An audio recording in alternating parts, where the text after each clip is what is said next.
Season 12 beckons, and as we all know, a new season is a time for fresh beginnings. Out with the old and embracing the new. For example, Mercy players hanging up their Caduceus staff and picking up their biotic rifles. My name is Tom, and in this video we're going to talk about powerful heroes in Season 12, and a few heroes that you either have to be crazy to main, or at least who don't quite pack the same punch as they once did in times gone by. So first up, Lucio. Ah yes, Lucio, one of the most omnipresent support heroes Overwatch has ever seen, typically involved in the meta in some ways since Season 1. And with his recent buffs to the radius of his auras and to the maximum barrier health provided by his ultimate, increased from 500 to 750, Lucio is going nowhere, and in fact has been steadily on the rise once more. This is no doubt aided by the fact that Hammond now exists, adding another dive tank besides Winston and D.Va, which is playable in a dive comp style, a style which heavily favours Lucio. Now, some people think Hammond is mega OP, while others feel like he's fun, but doesn't really impact the game that much. In terms of pick rate, the hamster is not doing amazingly well thus far, but this is to be expected given his super unique playstyle. So the impact he may yet have on Season 12 and therefore Lucio remains to be seen. At any rate, his inclusion in competitive definitely benefits Lucio's style more so than Mercy's, for example. On top of this, the slow decline of Zarya combos mercilessly berating the meta further opens the door for Lucio, where Zenyatta would have usually been the most optimal pick. I should apologise right here in advance, this video is kind of support focused, given the game has shifted based around supports lately. So next up, we have Ana. Ana is obviously another hero who got recently buffed quite significantly, with her Nana boost now healing a huge chunk of health. 300 health to be exact. And it turns out that these changes have been enough to not only boost Ana's win rate, but also to almost double her pick rate across all of the ranks in competitive. So TLDR, the future looks pretty sunny for you Ana mains out there. And now is a great time to pick up the hero and perhaps squeeze in some pre-season or at least early season practice. However, unlike most other powerful heroes, Ana is not to be taken lightly if you have never played the damn hero before. Chances are you are going to be a liability to your team if you do not have the basics nailed down. So make sure that you get at least somewhat fluent with the hero before hopping into comp.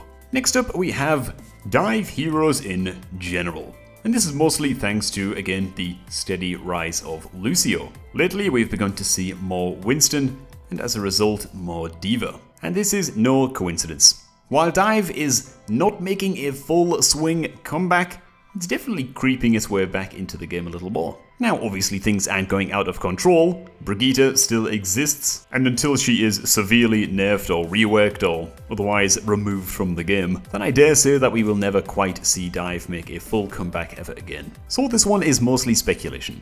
What do you guys think? Would you like to see dive make a return? We are seeing a slow trend in that direction, which I think is nice, but I for one had quite enough of dive dominating the meta way back in, what was it again, Season 4 to Season 6 or something like that? Dark days. Moving on, next hero to make our list is Reaper. So while this may not apply at the higher ranks where Reaper tends to be dealt with a lot more quickly by higher skill players and more coordinated teams, at ranks Platinum and below, Reaper tends to be a bit of a carry. A good Reaper player who is not being focus fired tends to just wail on enemy backlines and destroy enemy tanks long before anyone calls it out in comms. Now with Winston and D.Va steadily making a comeback and Hammond being picked up from time to time, Reaper becomes an amazing pick to keep in your back pocket for those tank heavy games. And as long as you are adequately playing around D.Va's defense matrix, Reaper is going to have an amazing time next season. So long as the sniper meta does not persist for too long. Again, this is why we describe Reaper as a bit of a pocket pick going into Season 12. While definitely not a great pick in every game, he will certainly be able to hard carry other games. And finally we have Brigitte, or however you want to pronounce that goddamn name. So Brigitte is still, in spite of her nerfs, one of the most picked heroes in the game, one of the highest win rate heroes in the game, and to top it all off, she counters the dive tanks also pretty well, just like Reaper. Her ability to stun an engaging Winston or Hammond make her pretty invaluable. Now I'll be honest, I'm not proud of including her on this list, but we just have to be honest. In spite of her nerfs going into Season 12, she's still going to be an amazing hero to play if all you care about is winning the game. Of course, many people would launch the counter-argument that she is extremely easy to play, therefore extremely boring to play, and you can't really stomach playing more than a few Overwatch games per day as this hero. But hey, that comes down to taste, and it's really up to y'all what you make of this. So those are some of the notable power swings. Essentially, dive making is slow and steady comeback with the help of Lucio and Hammond, but not going out of control thanks to Reaper and Baguette. Let's just settle with Baguette. As such, the meta is actually in an amazing spot right now. It feels like there's no real huge one single dominant comp and certain heroes are simply must picks or any of that nonsense. It almost feels like we have quietly, almost, just maybe, reached a place of balance in competitive Overwatch. Did I speak too soon? Maybe we've spoke too soon. Let's not get ahead of ourselves. Before we wrap this video up, let's cover some of the bad hero picks for Season 12 that you have to be crazy to play.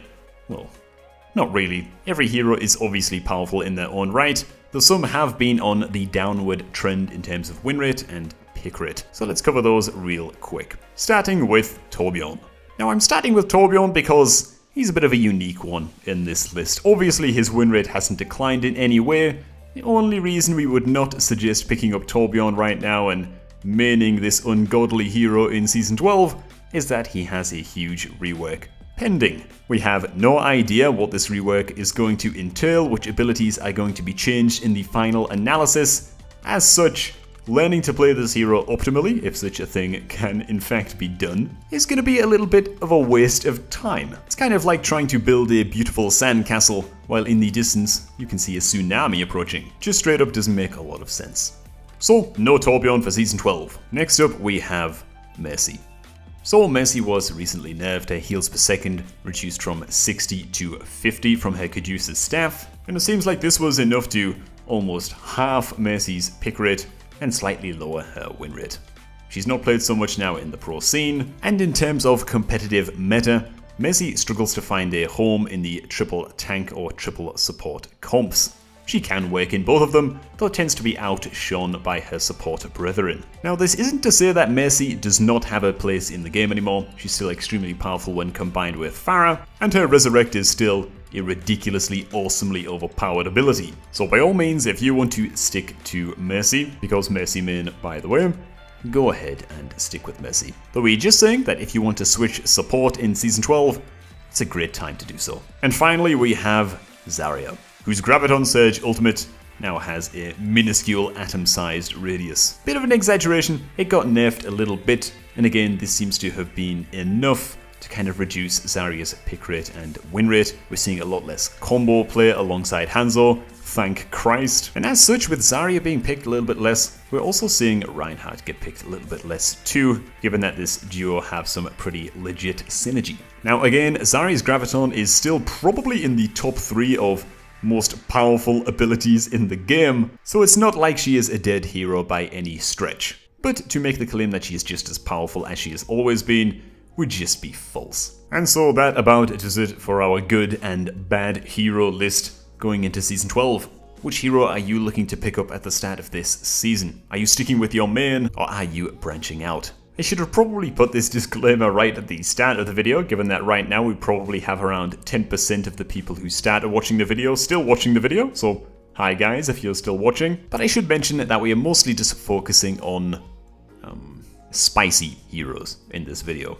A lot of heroes have had incremental changes to their win rates recently as the meta slowly shifts and remolds itself, especially based around the latest buffs and nerfs, from which the dust has not quite settled yet, and this is why we have not covered every hero in depth. But if you do think that we missed a hero that is going to have a huge impact and create a huge splash going into Season 12, definitely call it out down below. As always, I'll be looking forward to replying to your comments. Thanks for watching, do have a great day now, subscribe for more videos from Game Leap Overwatch, and I will catch all of you guys in the next one.